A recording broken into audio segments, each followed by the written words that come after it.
Merci aux organisateurs de ce colloque de m'avoir sollicité. Alors, j'ai travaillé l'action démoniaque, plus précisément l'inscription anthropologique de l'action démoniaque, c'est-à-dire comment est-ce que le démon agit sur la psychologie humaine. Je n'ai pas travaillé directement sur l'occultisme.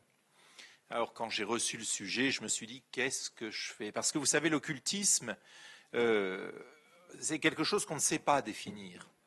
Il y a ésotérisme et occultisme. Le terme lui-même vient du latin, bien sûr, occultus, caché. Et il a été utilisé dans ce sens-là, alors à partir du XVIe siècle, des Occulta Philosophia de Cornelius Heinrich. Cornelius Agrippa, très bien, c'était dans une compilation d'enseignements ésotériques divers et variés, et qui était qualifié d'occulte parce que difficile d'accès au public. Voilà. Et il s'agissait de ressusciter un savoir ancien, perdu de l'Antiquité. Et cela a débouché sur un courant plus populaire à la fin du XIXe siècle, dont le principe était l'acquisition et la mise en pratique d'un savoir qui permettrait de mobiliser, de maîtriser les forces invisibles de la nature. Voilà. Et là, on commence à toucher à notre sujet. Et les grands noms de ce courant sont Alphonse-Louis Constant, dit Eliphas Lévy, Gérard Ancos, qui encore aujourd'hui est très lu, continue à être édité, qui se faisait appeler, qui est appelé Papus. Peut-être que certains connaissent ce nom-là, il est mort en 1923.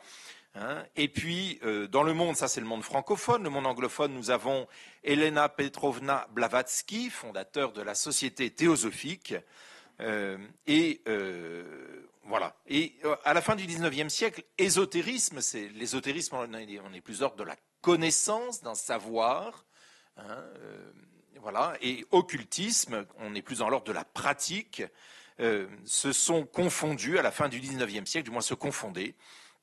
Voilà. Et donc, quand j'ai été sollicité pour traiter de cela, je me suis dit comment faire, parce qu'aujourd'hui, l'occultisme, c'est un océan, enfin, c'est une multiplicité de pratiques, pas toujours bien définies d'ailleurs, et c'est impossible d'en faire une synthèse en une demi-heure. Je n'ai d'ailleurs pas cette science-là, je ne suis pas sociologue des religions ou historien des religions.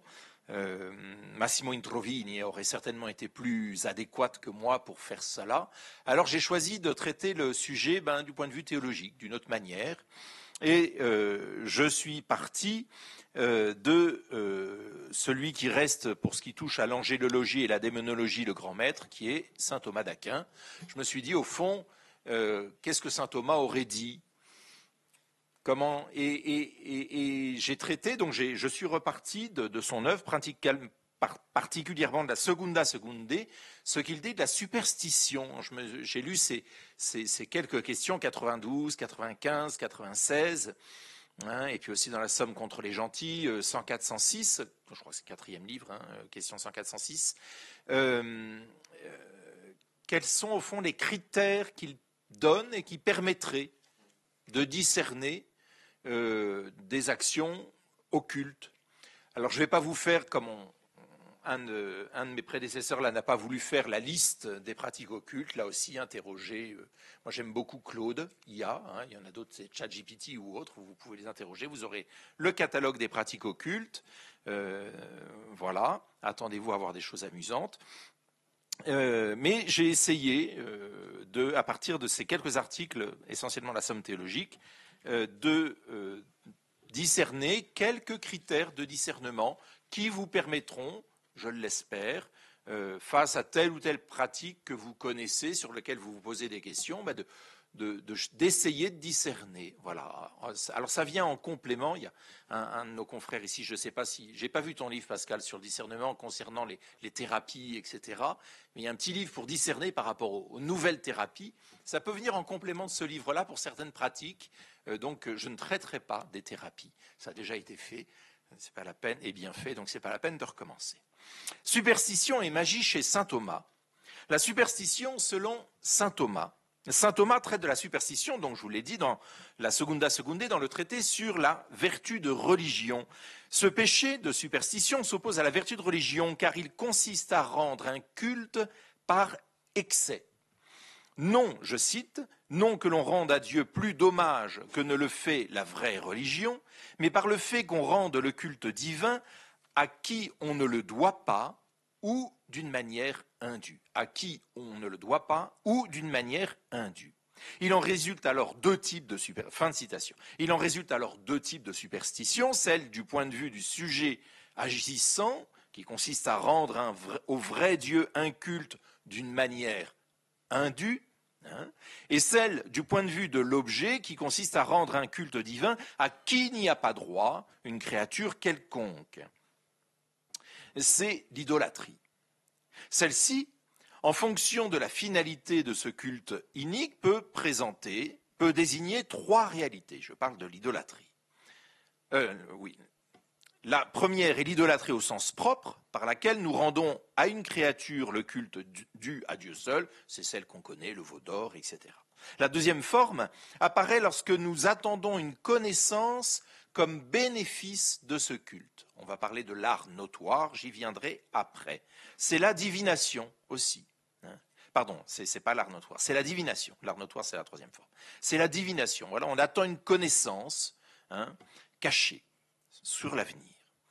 Elle interroge les démons, concluant avec eux des pactes tacites ou express. C'est la divination. La troisième forme est formée des pratiques superstitieuses, c'est la magie et ses nombreuses formes, que saint Thomas traite dans donc les questions 94, 95, 96, si mon souvenir est... Non, 95, on n'ira pas sur la 96.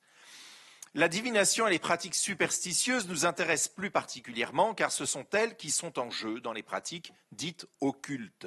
Il s'agit donc, il y a quelque chose de caché, un pouvoir que l'on cherche à avoir sur la nature à l'aide de choses cachées, de forces cachées.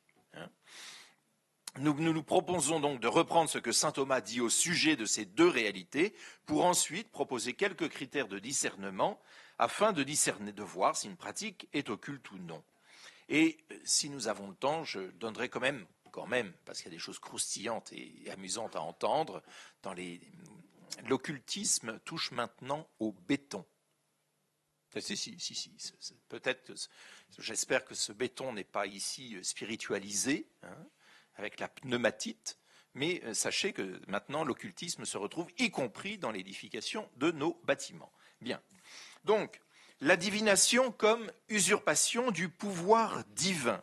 Et puis nous verrons ensuite, après la divination, j'espère bien avoir le temps, là, les observances superstitieuses comme la magie, et enfin quelques exemples concrets. Bon, la divination. Les modalités de la divination. La divination, comment se définit-elle? Comme une prédiction de l'avenir. Alors saint Thomas dit qu'il y a trois manières de prédire l'avenir. Il y a une première manière qui est celle pratiquée par Tintin. Ben oui, Tintin, vous ne le saviez pas, pratiquait la divination, enfin dans le temple du soleil. Il commande au soleil de se cacher. Eh bien oui, vous le savez bien, ce qui lui évite une mort horrible, parce qu'il avait en fait eu connaissance sur un petit morceau de journal que de l'éclipse qui arrivait. Donc saint Thomas dit il y a une première forme lorsqu'est en jeu un lien de cause à effet nécessaire, par exemple le mouvement des astres. Voilà. Bien sûr, cette divination-là ne pose aucun problème. La seconde se produit lorsque l'effet produit par la cause n'est pas constant mais très fréquent. Par exemple, maintenant, les enseignants savent que s'ils donnent un devoir à faire à la maison aux étudiants, ils peuvent prévoir que 95% d'entre eux utiliseront ChatGPT.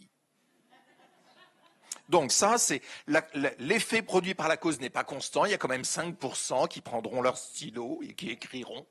Mais 95% qui utiliseront ChatGPT. Bon, ça c'est la seconde manière de faire de la divination. Celle-ci non plus n'est pas coupable. La troisième forme est celle qui mérite le nom de divination. Elle se rencontre lorsqu'on prétend prévoir l'avenir pour des mouvements qui dépendent d'êtres rationnels, dont l'exercice du libre arbitre rend impossible de prévoir son action. Mettre un taureau en présence d'une vache pour qu'il la féconde relève de la deuxième divination. Il y a une évidence, il y a quelque chose qui risque de se produire très probablement. D'accord ? Ce ne sont pas des êtres rationnelle. Là, je parle des hommes. C'est ainsi, et des femmes, c'est ainsi que des médiums prétendent faussement vous dire quel travail vous allez faire dans 10 ans, car prévoir cela est impossible. En effet, pour prévoir ce qui relève du libre arbitre, il faudrait que cet événement soit présent à celui qui prétend voir l'avenir. Or, Dieu, voir un événement, signifie que nous lui sommes, d'une certaine manière, présents. Or, Dieu seul voit toute chose dans son éternité. Donc, celui qui prétend prévoir ainsi l'avenir se fait l'égal de Dieu, ce qui caractérise, selon saint Thomas, la divination comme péché et mensonge. Et là, vous voyez bien que quel est le péché de la divination? Ça a un écho avec Genèse 3,5. Vous serez comme des dieux.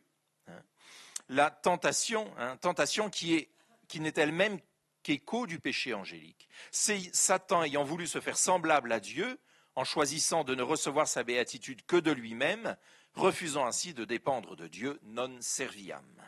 Rappelons que le démon, simple créature, ne peut pas connaître l'avenir pour ce qui engage le libre arbitre des êtres rationnels. Oui, il peut deviner, il peut penser que probable, parfois d'une manière assez étonnante, mais il ne peut pas voir l'avenir concernant les êtres rationnels. Il peut connaître les futurs nécessaires et conjecturer ceux probables. Alors c'est certain qu'ayant une connaissance complète et bien au-delà de ce que nous avons des lois de la nature, il peut prévoir des choses qui à nous semblent extraordinaires, qui en fait sont des simples questions de cause à effet. Voilà.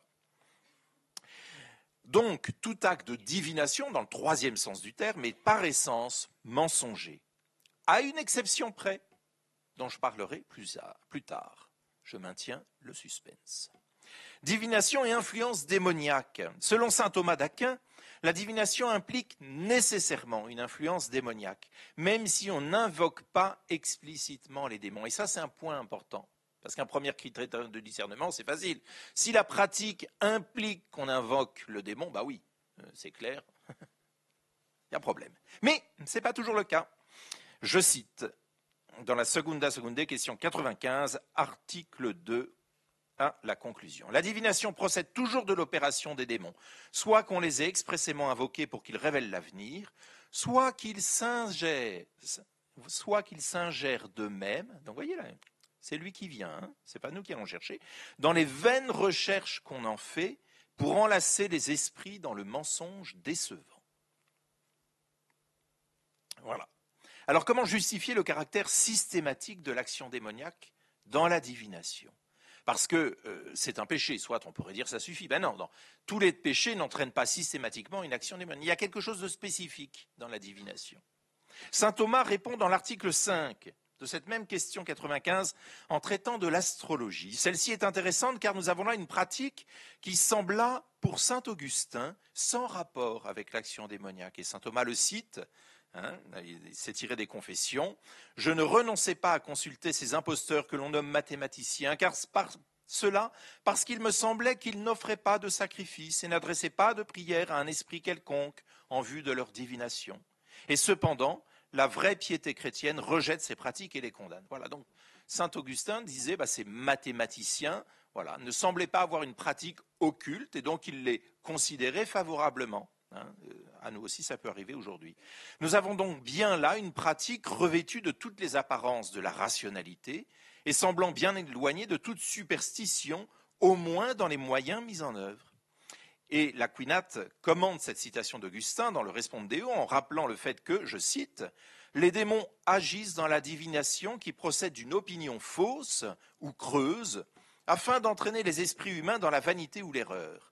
Or, c'est faire preuve d'une opinion vaine ou fausse que de chercher à prévoir, par exemple, par l'examen des étoiles, l'avenir qu'elles ne peuvent nous faire connaître. » Et là, saint Thomas établit un critère intéressant. Au-delà du fait que le péché de divination est vouloir se faire l'égal de Dieu, il établit qu'aucune causalité ne peut être établie entre la position des astres et les mouvements de l'intelligence et de la volonté.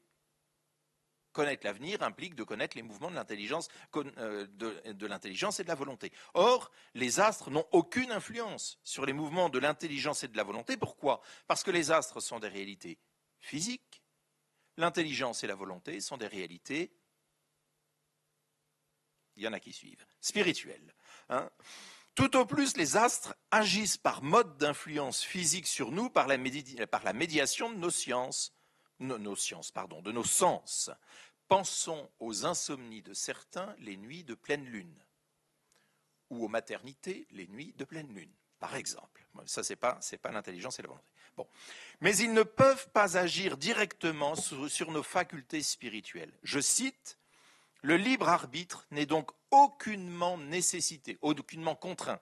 Hein, et l'homme peut toujours, par sa raison, s'opposer à cette impulsion venue des corps célestes. » Bah oui, je peux être de mauvaise humeur sous tel ou tel quartier de lune, j'en sais rien si c'est, voilà, parce que ça exerce une influence sur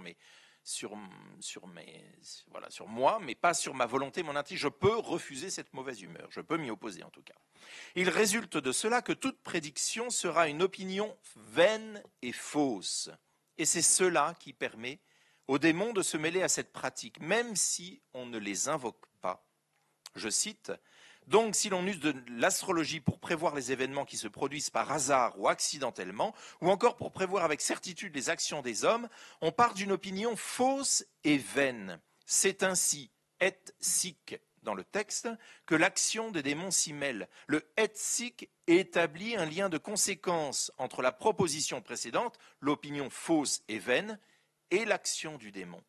Le mensonge dans la pratique est la cause de l'intervention du père du mensonge. Ça l'attire, hein, c'est comme le sucre attire les mouches, c'est la même chose, le mensonge attire le démon. Nous retrouvons ce même argument pour les autres formes de divination, c'est intéressant. Par exemple, prétendre prévoir l'avenir par le biais d'un tirage au sort.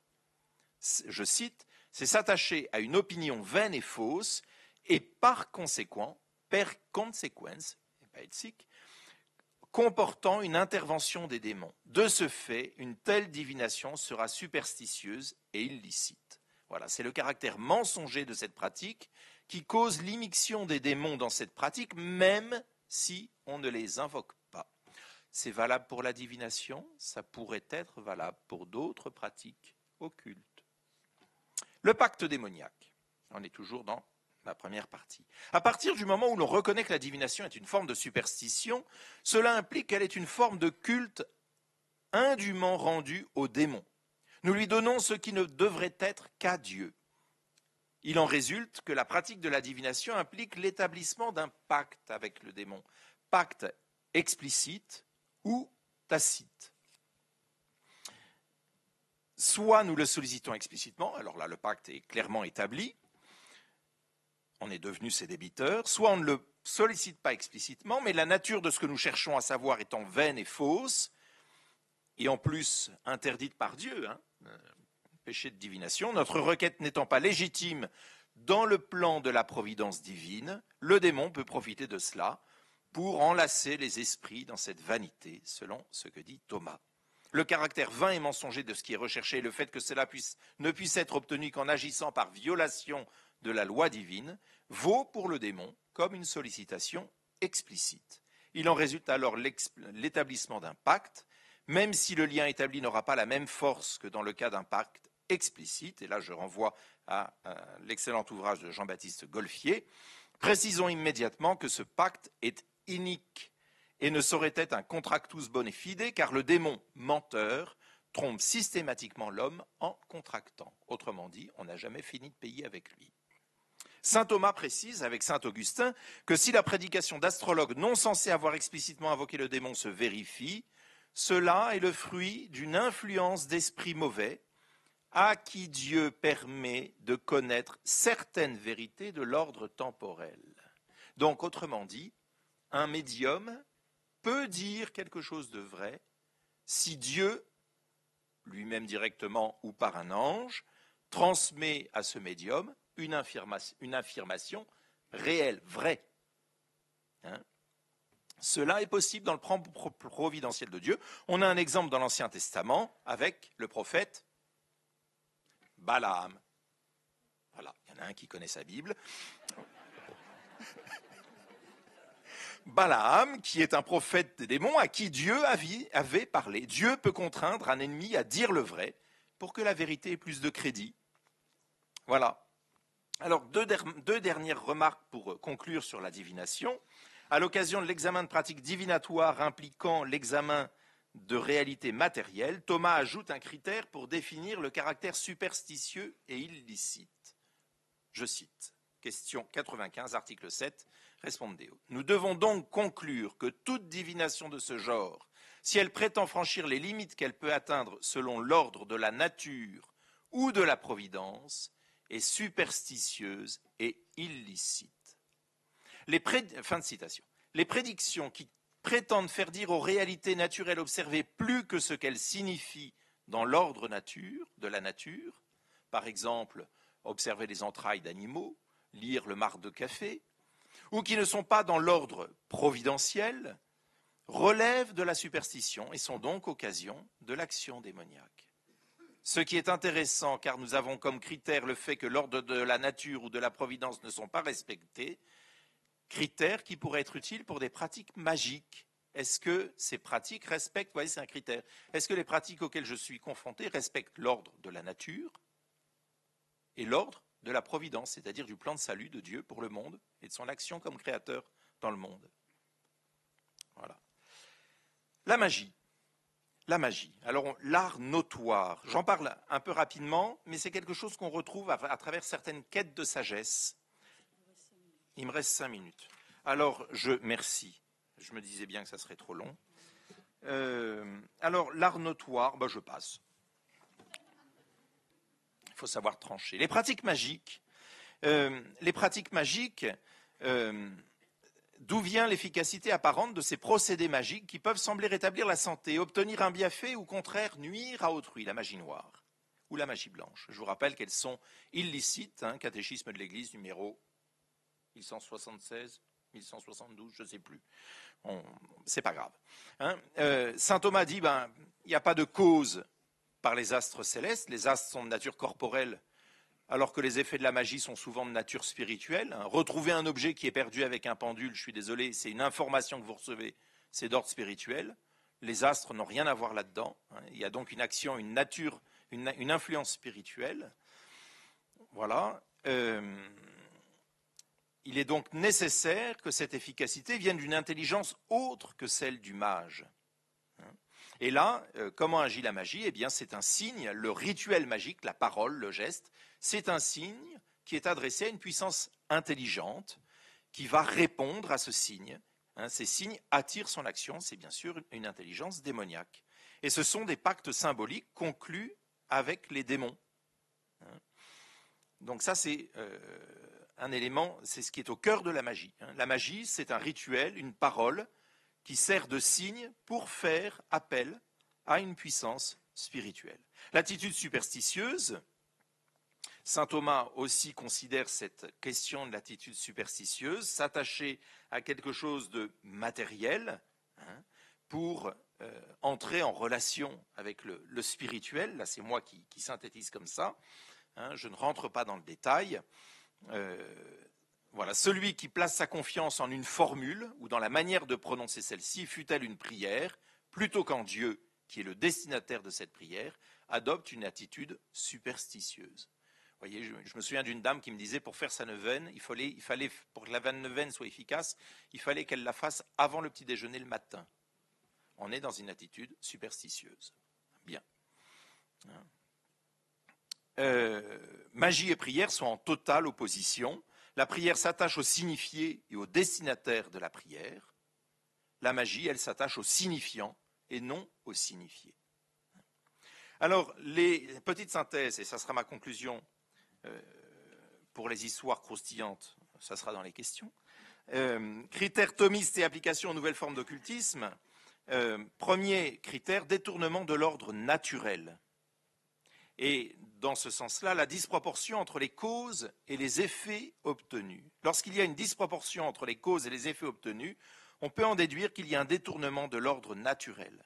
Ce critère, pour être pertinent, doit être accompagné par une bonne connaissance de l'ordre naturel. Et là, je vous renvoie à l'ouvrage de Pascalide. Outre la pratique antique est bien attestée, alors un exemple quand même, par exemple dans le Reiki, une pratique qui vient du Japon.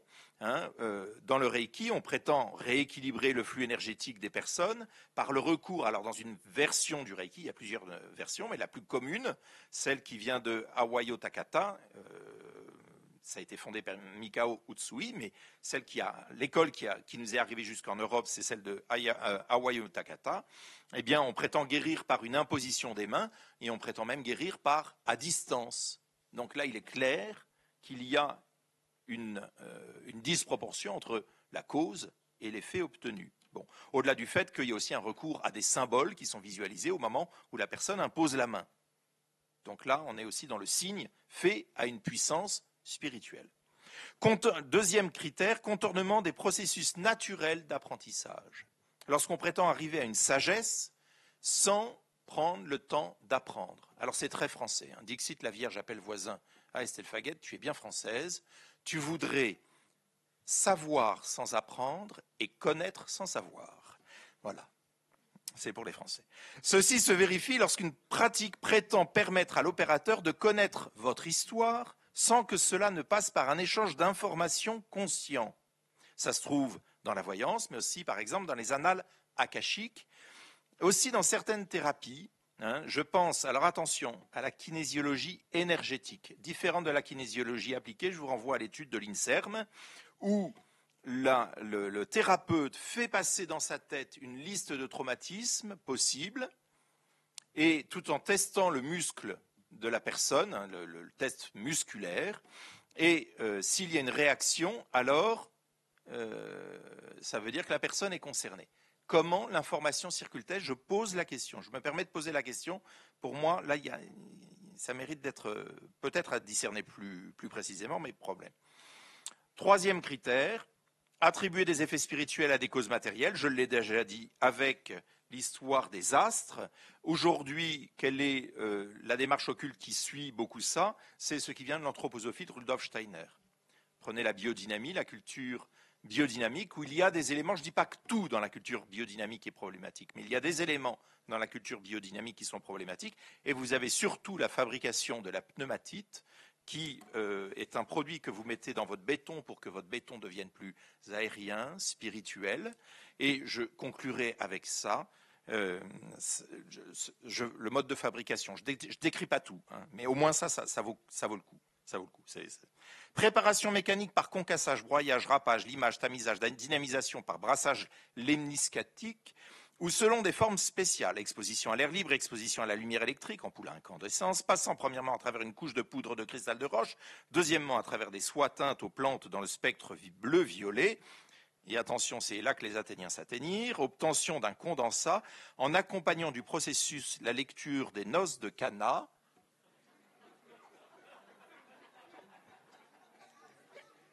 Ah, et la musique de violon de Jean-Sébastien Bach, avec effet de tissage par décrescendo et crescendo alterné, musique de flûte simple et légère, méditation, phase de repos dans des conditions déterminées, telles que dans un champ magnétique entre des magnétites naturelles dans l'obscurité de la nuit, dans un environnement naturel avec forte présence au monde végétal, magnétisation au centre d'un champ délimité par 3 magnétites naturelles, etc., etc., etc. On va s'arrêter là.